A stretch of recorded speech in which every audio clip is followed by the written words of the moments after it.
la exposición del pasaje de Lucas, conocido como el Nunc Dimittis, que en latín significa ahora despides.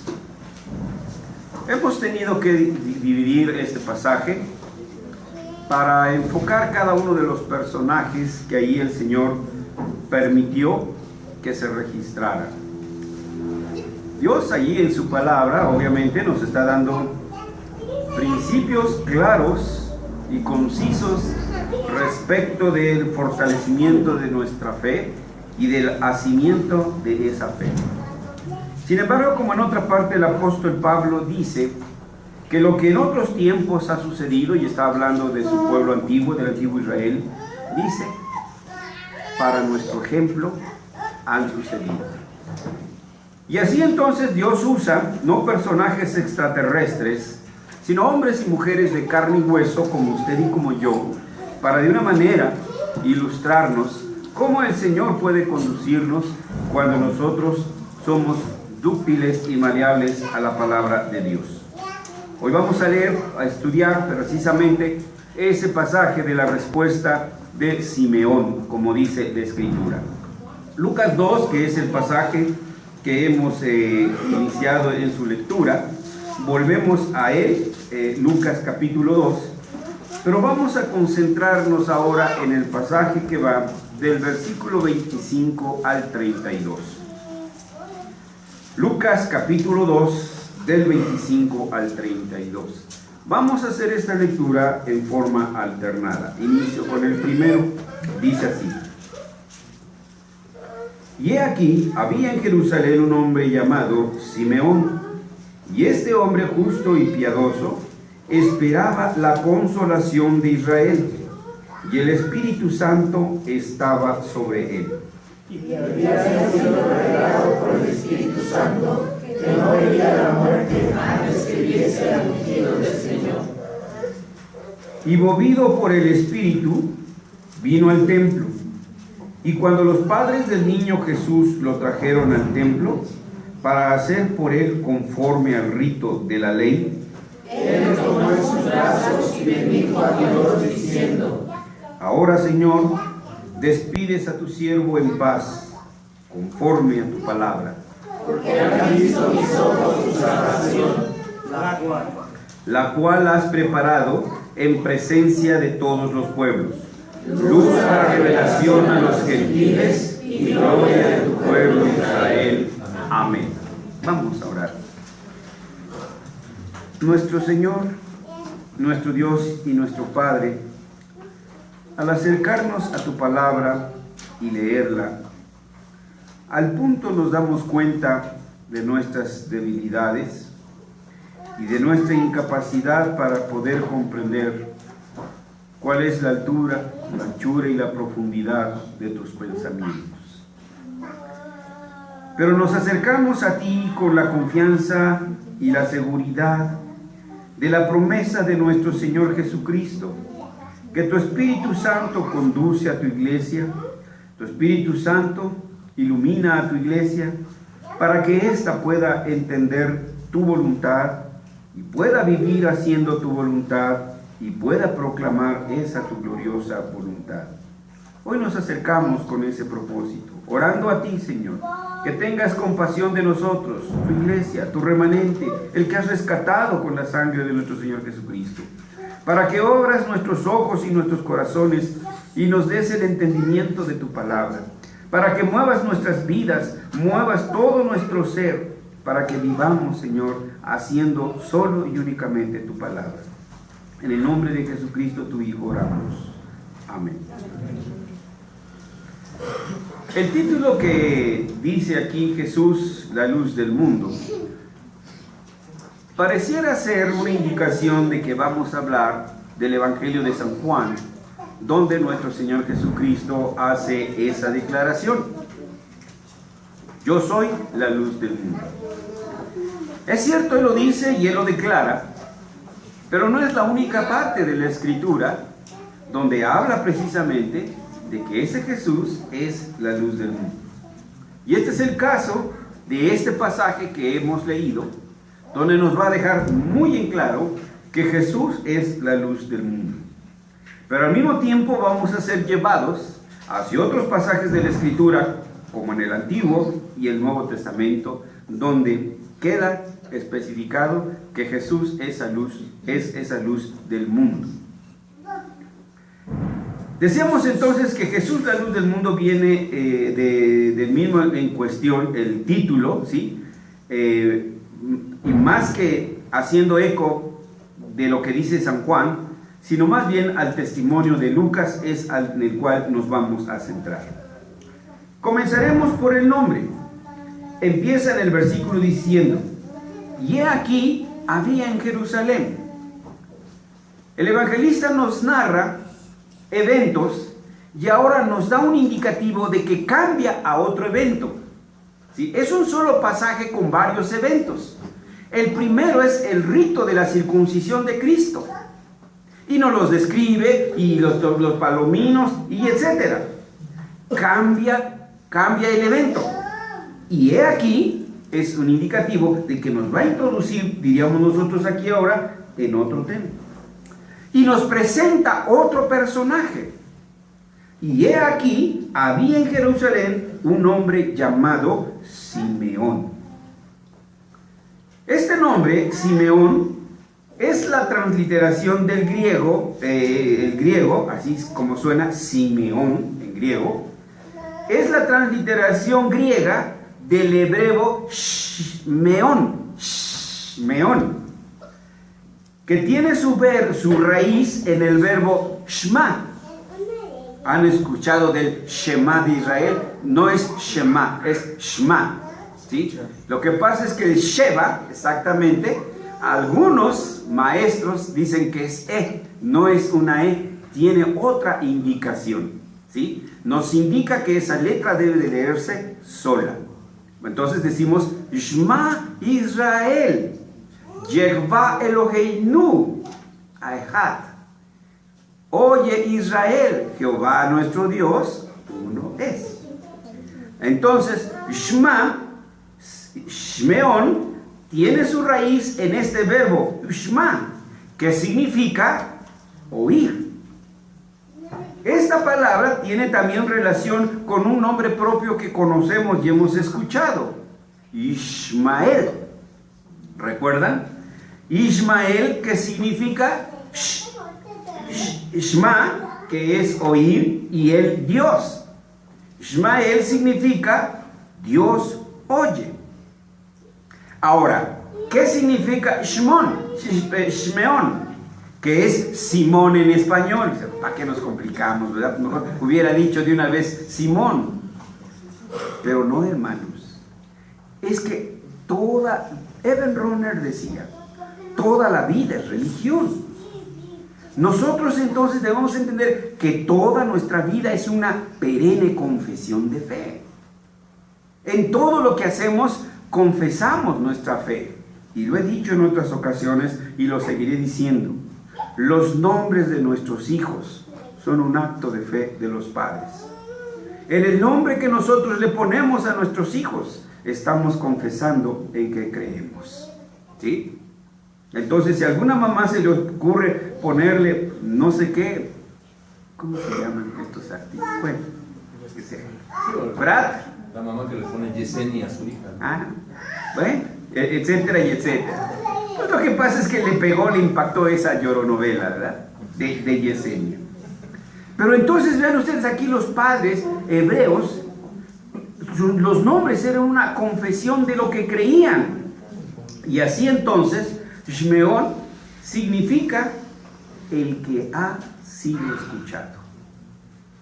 Shmeón o Simeón, como leemos aquí, es el que ha sido escuchado.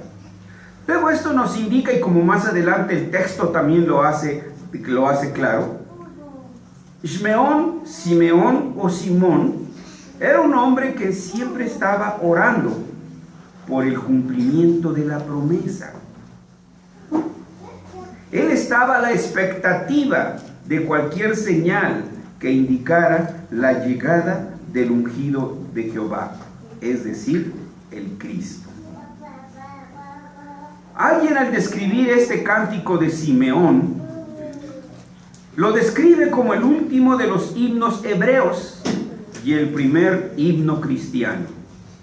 Y hay que notar que este pasaje solo aparece en el Evangelio de Lucas, no lo encontramos en los demás.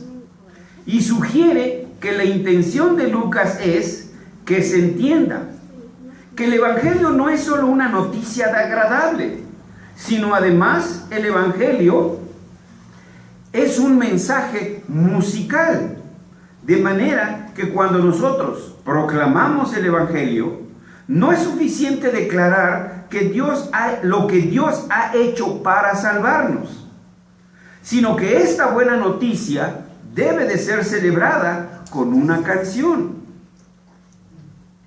El Nunc Dimittis, no olvidar, celebra algo, el cumplimiento de una promesa.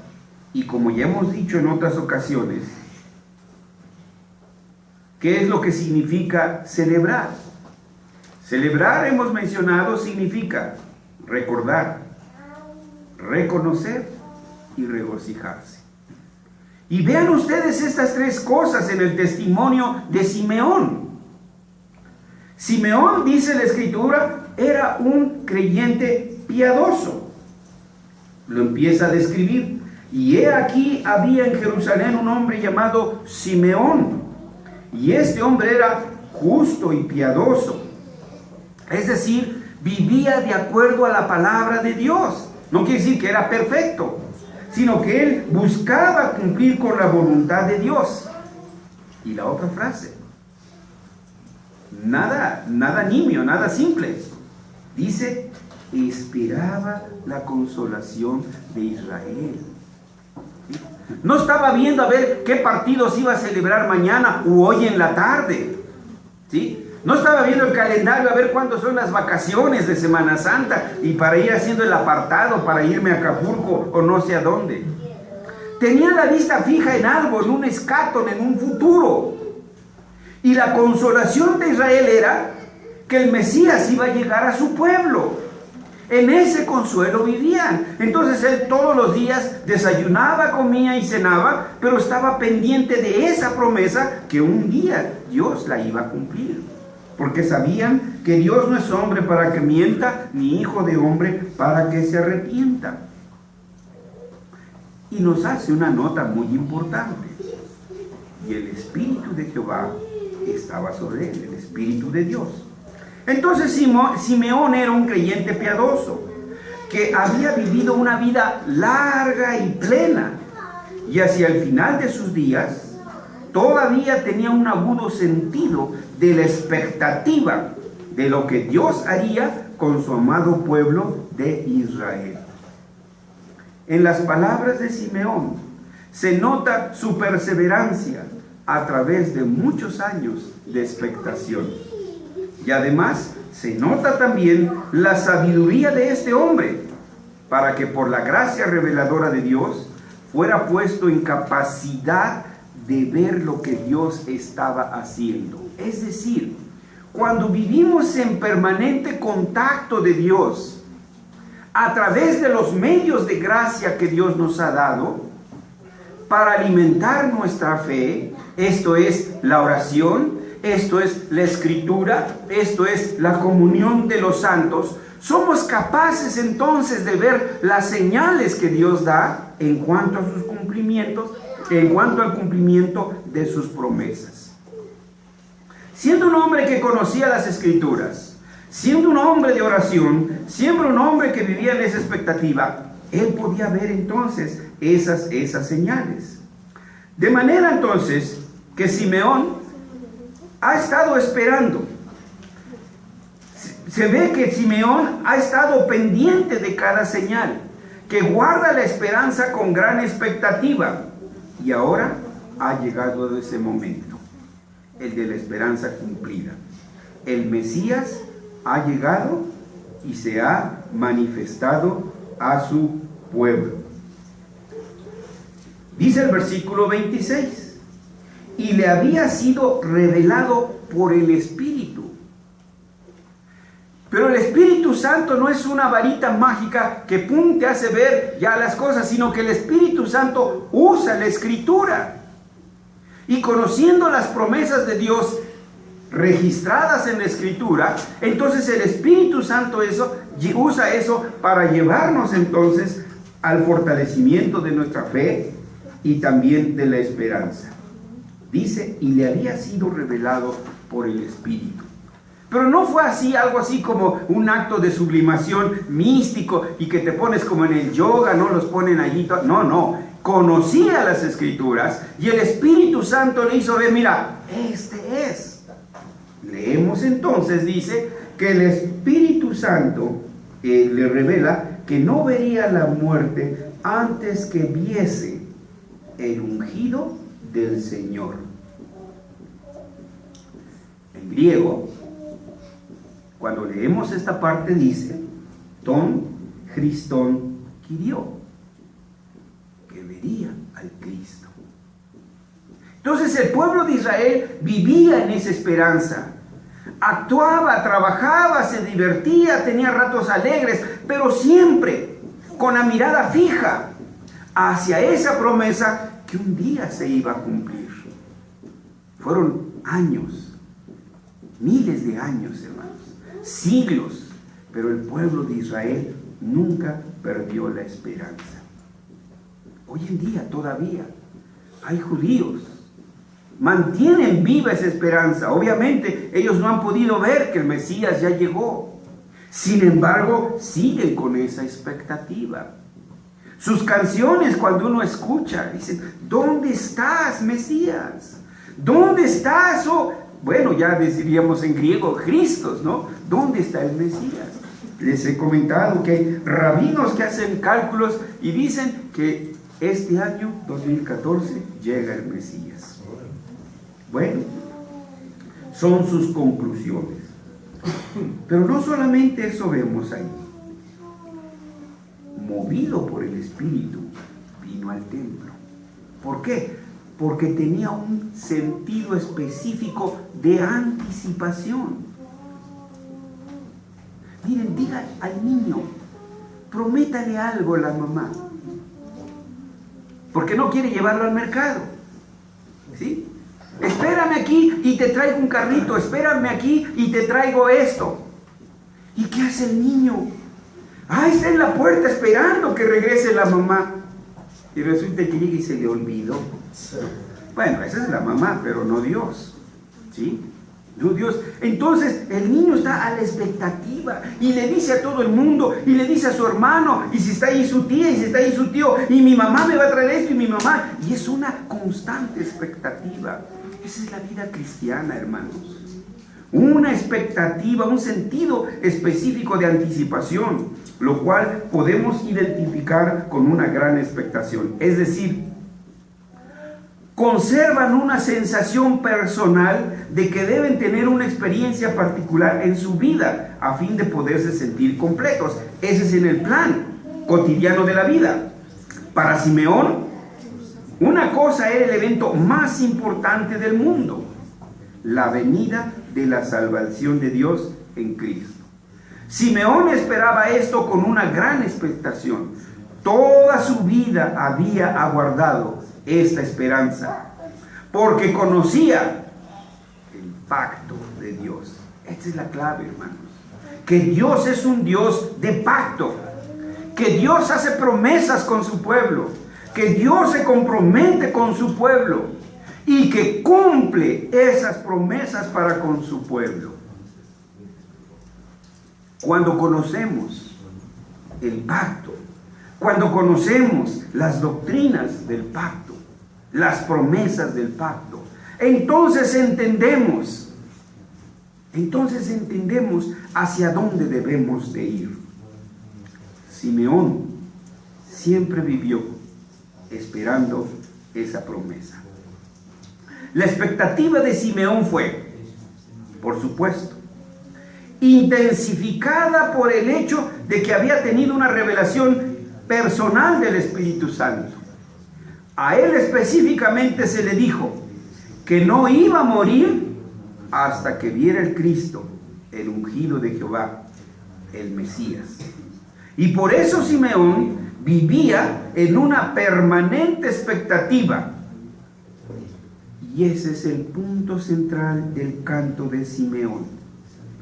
Para Simeón, lo importante era atestiguar que la promesa del Espíritu Santo se había cumplido y que ahora podía, por lo tanto, morir como un hombre verdaderamente feliz. Qué hermosas palabras quedaron registradas por el Espíritu Santo. Ahora, Señor, despides a tu siervo en paz. Como lo dijeron nuestros padres de la iglesia, Nunc dimiti servum tuum Domine. Qué tranquilidad. De aquellos que nos dan testimonio de que han asistido en los últimos momentos de nuestros hermanos que han partido ya a la presencia de nuestro Padre Celestial. Es un suspiro apacible el que dan. Es como si dijeran como Simeón, ahora Señor, ¿sí? Y este es entonces el descanso, pero noten cómo rubrica estas palabras. Ahora, Señor, despides a tu siervo en paz. ¿Qué dice? Conforme a tu palabra. Eso es de lo que debemos de estar pendientes, de la palabra. Génesis 3:15. ¿Qué está prometiendo? Una simiente de mujer que va a acabar con las obras del diablo. Y Pablo identifica esa simiente, Cristo, como el segundo Adán. Y los profetas también. Isaías dice en 41, consolaos, consolaos. ¿Alguien lo quiere leer? Isaías 41, por favor. Isaías 41, por favor. Consolaos, consolaos, pueblo mío, dice vuestro Dios. Hermanos, es difícil poder describir estas frases. Y estas son las que el Señor llevó en el oratorio al Mesías, ¿sí? Y estas frases ahí son impactantes, ¿no? Consolaos, consolaos, pueblo de Israel. Entonces, para nosotros no podemos andar sin brújula. La tenemos ahí, está ahí. Nosotros no tenemos que estar pensando en plan B, en plan C, porque allí están ya dados por Dios. Dice, conforme a tu palabra, Dios ha cumplido sus promesas. Porque han visto mis ojos tu salvación. Es decir, el ungido. Ahí está. Pero no es algo nuevo. No es algo que emergió como ahora estamos viendo en las noticias, que una nueva isla salió aquí y que en Japón otra nueva isla y que etcétera, etcétera. No, dice, la cual has preparado en presencia de todos los pueblos. Entonces, no es algo que se le ocurrió a Dios. Es algo que se venía desarrollando, que se venía cumpliendo. La revelación de Dios es progresiva y cada vez conocemos más y más y más de Él. Pero miren el versículo 32. Dice, luz para revelación a los gentiles. Así dicho, pues como que no tiene mucho que decirnos. ¿Sí? Incluso si fuéramos a las raíces de etimológicas, en griego dice fos, de ahí viene la palabra fósforo, ¿sí? ¿Sí? Fos. En hebreo dice or, no nos dice a nosotros nada. Y en latín dice lumen. Esa sí la conocen, ¿verdad? Porque es la competencia de Dipod y de Max, ¿verdad? Dice luz para revelación de los gentiles. Ese que encontramos acá en un versículo anterior, en el 26, donde dice ton Christon Kyriou, Ese es la luz. Entonces, por eso vemos en Juan que dice Jesús, yo soy la luz. Pero dice del mundo, ¿verdad? Ahora, aquí en el texto dice luz para revelación a las etnias, ¿sí? Es decir, al demás pueblo. Lo que entonces tenía que entender Israel, que no solamente él era el único que sería llamado a, sino todo el mundo, los demás, era también para otros pueblos. Y eso no lo podían entender. Creían que era el pueblo exclusivo de Dios y que eran los únicos que salvarían y todo el demás mundo perecería. Y aquí dice, luz para revelación a los gentiles. O sea, no solo para el pueblo de Israel, sino para aquellos en su gracia, desde la eternidad, Dios había llamado. Pero no deja atrás a Israel. Dice, y gloria de tu pueblo Israel. Que a ellos les tocó que ahí naciera el Mesías. Que a ellos les tocó que de ahí saliera la palabra de Dios. Que ahí Sión se identificara con la iglesia, la que continuaría entonces y seguiría siendo iglesia. Pero otra vez, los escritores sagrados solo escribieron de sus impulsos, ¿sí? Como esos escritores que oigo que dicen que se agarran y ponen ojitos de borrego y empiezan. Pura especulación, hermanos, pura imaginación. No encontramos declaraciones contundentes. Vean, esas son las lloronovelas, hermanos, ¿sí? Y lo van llevando de una lágrima a otra lágrima hasta que llenan la tina. Hermanos, no, comparemos con las escrituras. Ejemplos. Si alguien me ayuda aquí, Isaías 42:6. Si alguien me ayuda aquí, Isaías 49:6. Solo daremos 2 ejemplos del Antiguo y 2 del Nuevo, para que vean entonces la coherencia, la congruencia de las declaraciones escriturales. Isaías 42:6. Yo Jehová te he llamado a justicia y te sostendré por la mano, te guardaré. Isaías 42:6. Al pueblo por luz de las naciones. Otra vez, acá sí. Otra vez son. Yo Jehová te he llamado en justicia y te sostendré por la mano. Te guardaré y te pondré por pacto al pueblo, por luz de las naciones. Luz de las naciones. Está anunciado ahí ya, ¿sí? Que el que sería la luz de las naciones vendría. Ahora Isaías 49:6. Dice, poco es para mí que tú seas mi siervo para levantar las tribus de Jacob y para que restaures el remanente de Israel. También te di por luz de las naciones para que seas mi salvación hasta lo postrero de la tierra. Para que restaures a Israel y te di, ¿por qué? Por luz a las naciones. Ven, hermanos, cuánto compromiso. El pueblo de Israel había sido separado del resto de los demás, no porque fueran mejores, sino para ser ejemplo a las demás naciones. Y en lugar de ser ejemplo a las demás naciones, absorben las costumbres de aquellas perversas naciones. Y entonces el Señor les increpa, ¿sí? Llenos estáis de costumbres traídas del lejano oriente. Entonces nosotros debemos de ser ejemplo. Nuestros niños, ejemplo para los niños no cristianos. Nuestros jóvenes, nuestras señoritas, ejemplo para las jóvenes y las señoritas del mundo que no conocen a Cristo.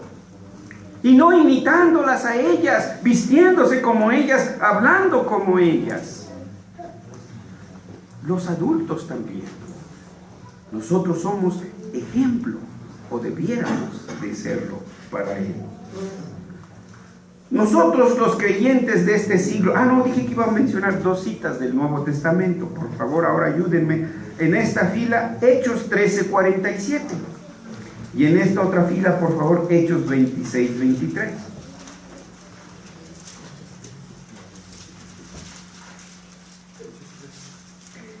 Hechos 13:47 aquí a mi izquierda, Hechos 26:23 a mi derecha.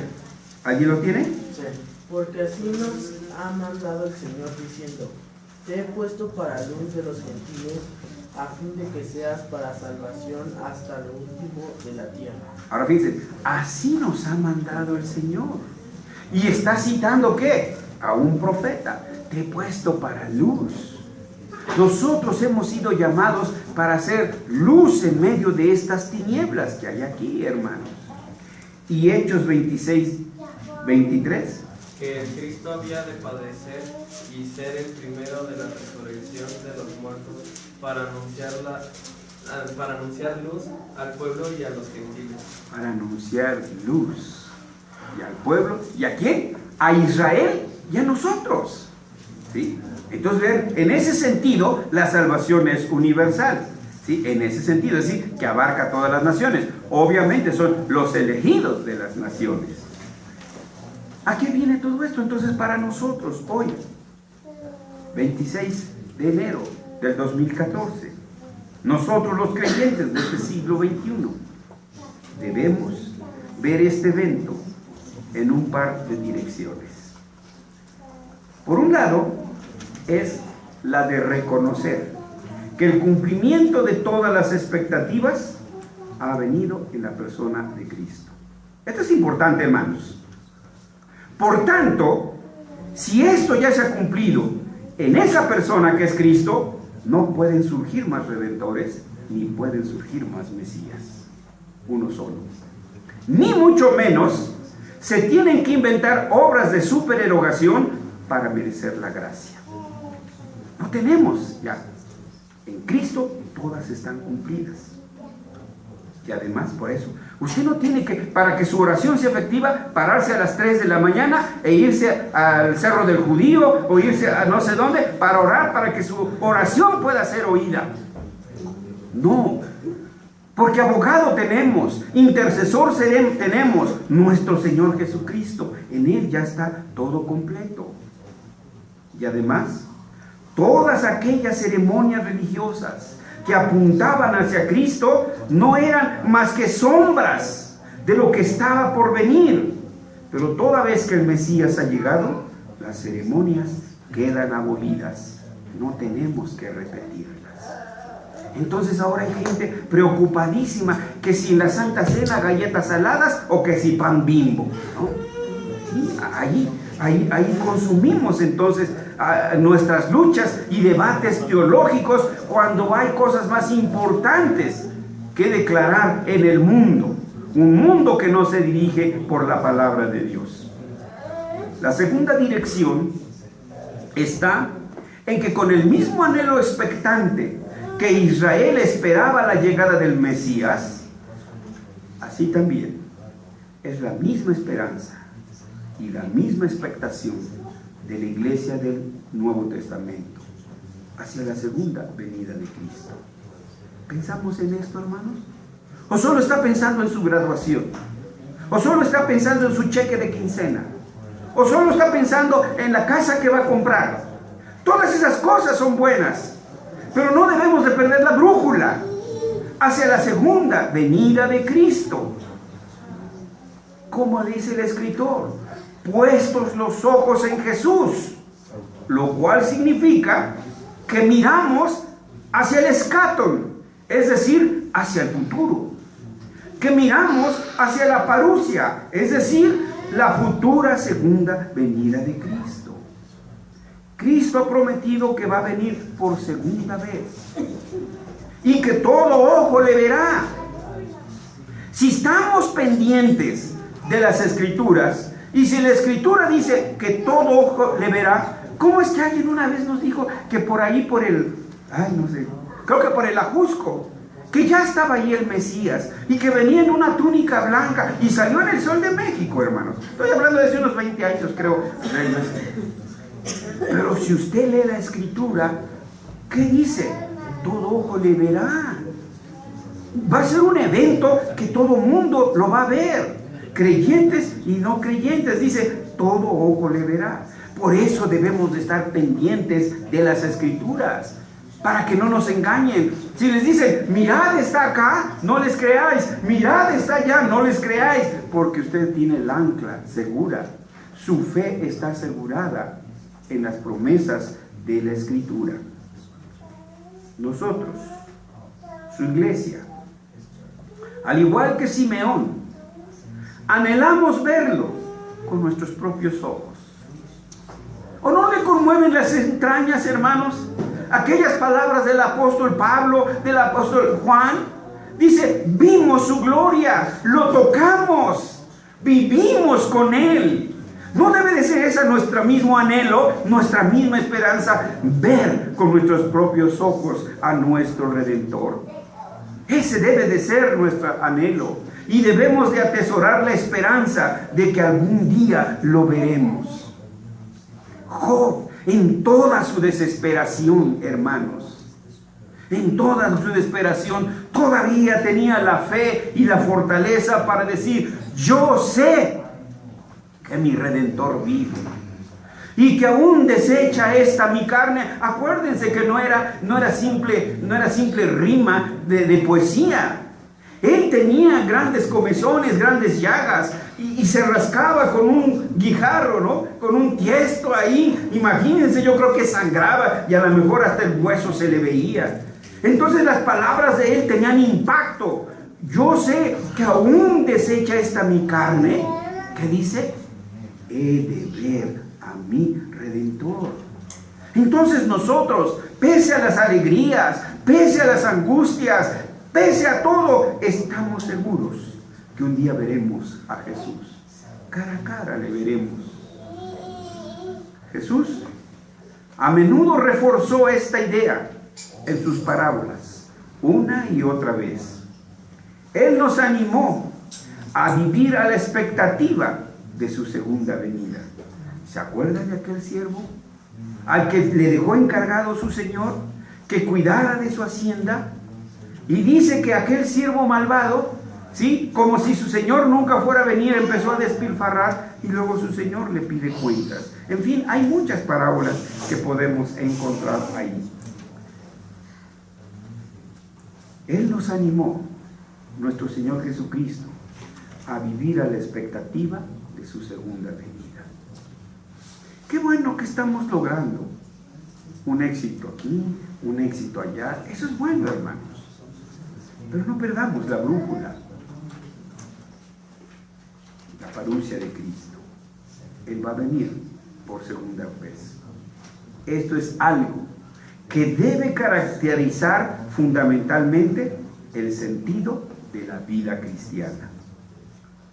Otra cosa que debemos de entender entonces es que la salvación, de la misma manera que no fue exclusiva de los judíos, tampoco es exclusiva de usted. Tenemos que orar, tenemos que ir al encuentro de los elegidos, de los que han sido predestinados para ser injertados a la iglesia. Cuando hemos hablado del triple oficio de la iglesia, hemos mencionado la adoración, la evangelización y la enseñanza. La iglesia no puede olvidar, ni minimizar, ni meter en carpeta su tarea evangelizadora. Debe continuar con sus esfuerzos de evangelización. ¿Y qué es la evangelización? ¿Repartir folletitos? ¿Poner un altavoz allá afuera y cantar unas de Marcos Witt? No, hermanos. Simplemente llevar la buena noticia. ¿A quién? A su esposo que está allá al lado, a su hija que está allá al lado, a su hijo que está allá al lado, a su amigo, a su vecino. Así de sencillo. ¿Y qué tenemos que decir? Simplemente lo que dicen las Escrituras. Y punto. Concluyendo entonces, diríamos, Simeón esperaba la consolación de Israel. Y esa consolación era la venida del Mesías. Nosotros, hermanos, de veras tomamos en serio la segunda venida de Cristo. Digo, porque es burdo que mejor otros estén esperando esa venida de Cristo, aunque digan sandeces. Por ejemplo, ese loco que se le ocurrió decir que la segunda venida de Cristo no va a ser en carroza de nubes, sino en platillos voladores. y que el Señor va a mandar platillos voladores para llevarse a su iglesia. Y uno se queda así, ¿what? Pero nosotros que conocemos la verdad, que Jesús va a venir por segunda vez, ¿la esperamos, hermanos? Ese es el punto. Esta fe en esa segunda venida de Cristo, debo advertir, esta fe debe estar fundamentada en la Sagrada Escritura. Simeón dice: despides a tu siervo en paz conforme a tu palabra. La fe debe estar fundamentada en la Sagrada Escritura, porque donde hay conocimiento de la palabra, hay fe, y donde hay fe, hay visión, y donde hay visión, hay acción, y donde hay acción, está la manifestación del reino. Manifestemos pues el reino de Dios con nuestra fe viva y actuante. Oremos. Nuestro Dios, nuestro Señor, gracias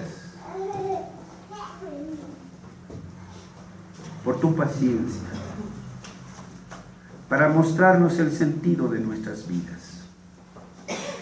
Gracias te damos, Señor, porque nos permites tener momentos de gozo, de alegría. Pero, Señor, que no perdamos la visión de la segunda venida de nuestro Señor Jesucristo.